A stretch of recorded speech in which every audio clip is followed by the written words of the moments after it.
amigos e amigas. Esse é o programa Agenda Econômica, que hoje vai abordar o tema ajuste fiscal e desemprego. O Brasil começou o ano com uma das mais baixas taxas de desemprego de sua história, 5,9%.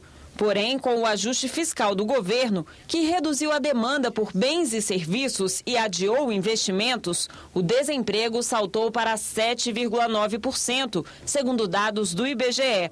O aumento do desemprego é tema que preocupa os especialistas e também os sindicalistas, que preparam mobilizações de rua. No dia 1º de maio, o presidente do Senado, Renan Calheiros, propôs um pacto em defesa do emprego.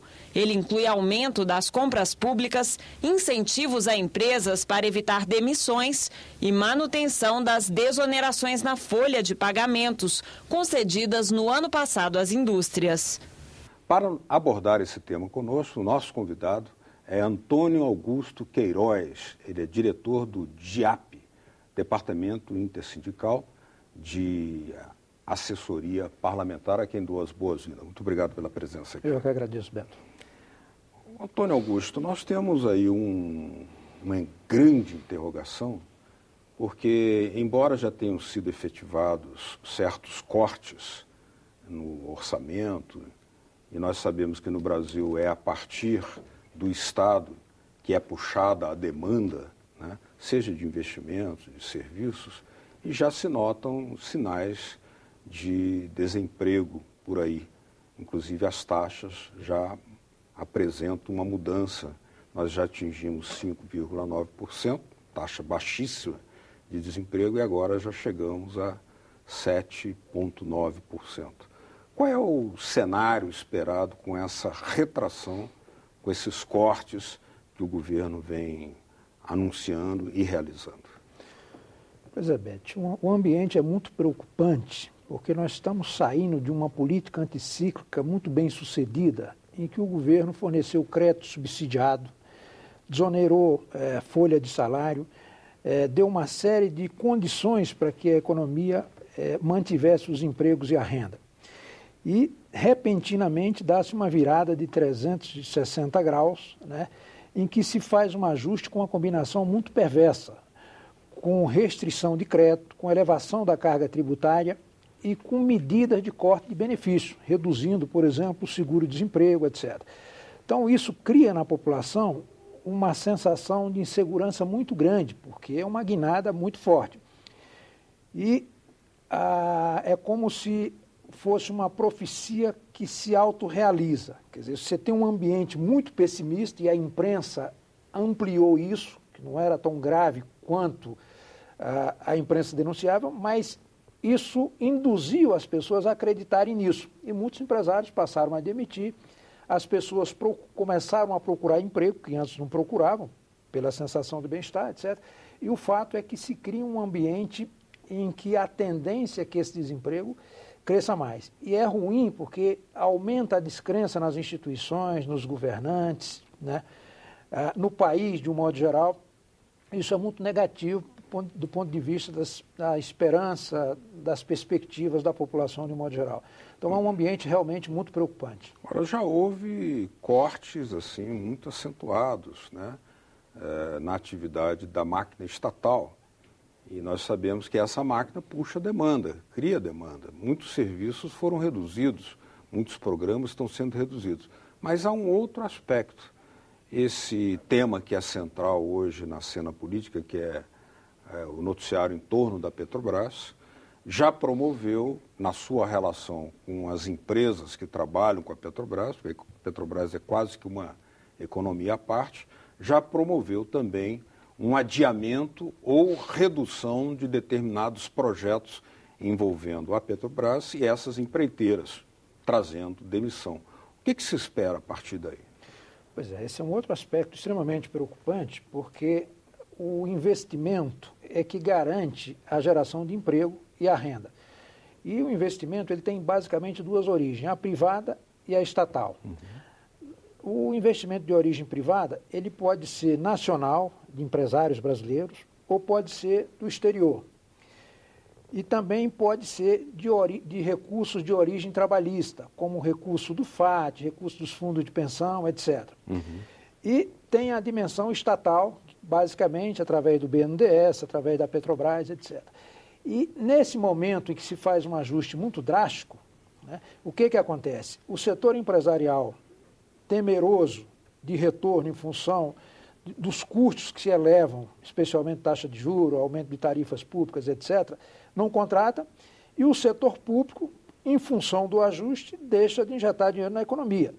E a Petrobras, que é uma das alavancas desse processo, está agora sob um processo de investigação que praticamente paralisou parte da empresa e, principalmente, aquelas que lhe forneciam serviços e bens. E o objetivo disso, sinceramente, não é combater a corrupção. O objetivo disso é fragilizar a principal empresa brasileira para que ela ceda naquilo que nós consideramos conquista para o Brasil, que é o sistema de partilha, a exigência de conteúdo nacional, ou seja, a obrigatoriedade de pelo menos 50% dos bens e serviços consumidos pela empresa sejam produzidos localmente. Né? Pela indústria nacional. Indústria nacional. Aquela participação obrigatória de pelo menos 30% na descoberta do pré-sal, etc. Então, tem todo um movimento de natureza política, ideológica e econômica por trás para provocar esse ambiente de caos e a Petrobras, então, vender os seus ativos e abrir espaço para que outros setores ingressem.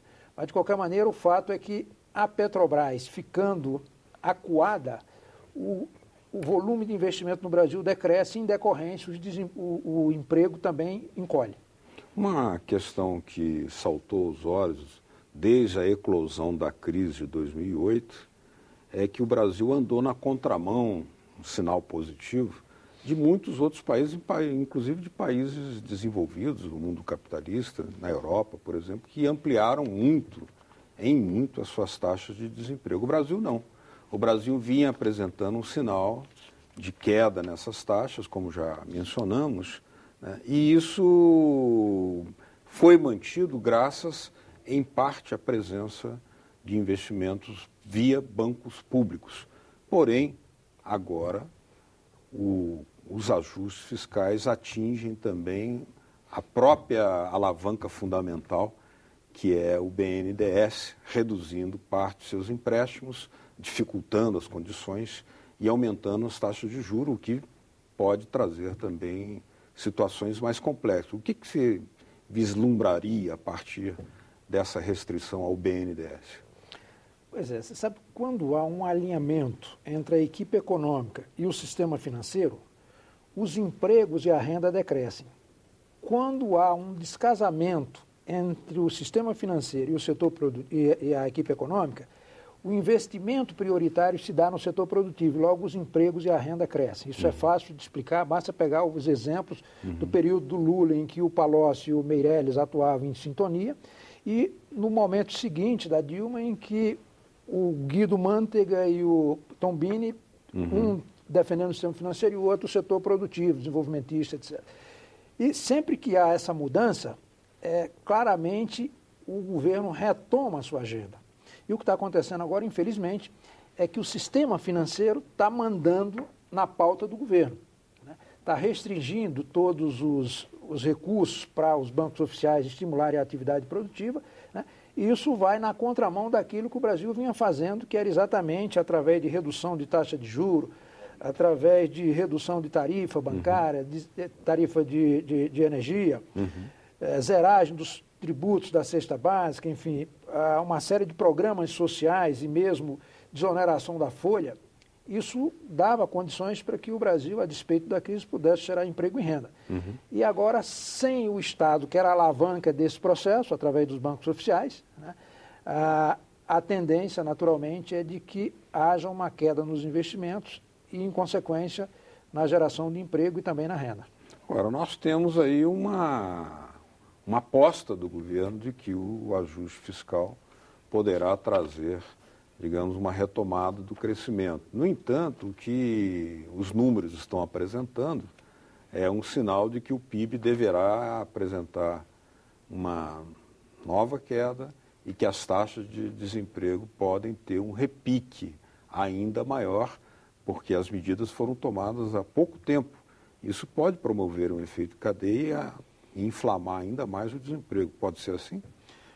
Pode. Na verdade, o Brasil está numa condição ainda muito razoável e esse ajuste que está sendo feito, ele vai diminuir a taxa de emprego e de renda em determinado período, especialmente até o final do quarto trimestre, do terceiro trimestre deste ano, mas a partir do quarto trimestre volta a subir. Por que que volta? Volta porque nós temos um sistema financeiro saneado. O Brasil tem uma condição muito diferenciada de uma série de outros países. Nós temos reservas internacionais próximo de 400 bilhões de reais. A relação dívida-PIB, tanto do ponto de vista líquido quanto bruta, é baixo frente a outros países. Os principais gastos do Brasil estão sob controle, que são pessoal e previdência. Nós temos um fluxo externo ainda positivo. Então tem uma série de âncoras no Brasil, com o mercado interno muito forte, não há fuga de capital no Brasil. Então é possível garantir o grau de investimento, né? E, em consequência, está havendo um pouco a desvalorização cambial e isso facilita as exportações brasileiras. Então o país tem condições de se recuperar rapidamente.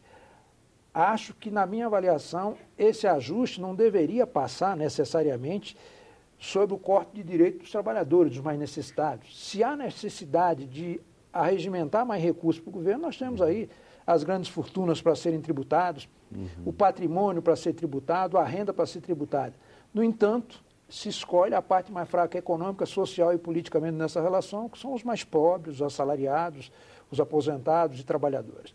E isso realmente é uma lástima que o governo, que trouxe as contribuições que trouxe, que inseriu no mercado consumidor algo como 30 milhões de pessoas, né, patrocine uma medida dessa, em razão da pressão do terrorismo, da imprensa e do setor empresarial, que quer desfazer aquelas conquistas que o governo estabeleceu através de alguns marcos regulatórios, como, por exemplo, definir margem de retorno para investimentos, garantir a participação nacional ou local na aquisição de bens e serviços pelo governo, enfim, uma série de conquistas que incomodam o setor produtivo, o setor empresarial, o mercado em particular, né? E então eles aproveitam esse momento de crise, de denúncia de corrupção, etc., para desfazer um pouco esses marcos regulatórios e reduzir a participação do governo, tanto na economia quanto na prestação de serviços e de programas sociais. Então, realmente, uma lástima que isso esteja acontecendo.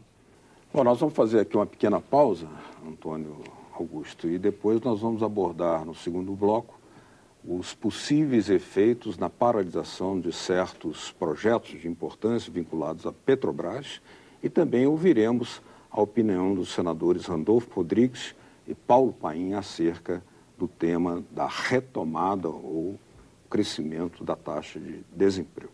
Continue com a gente.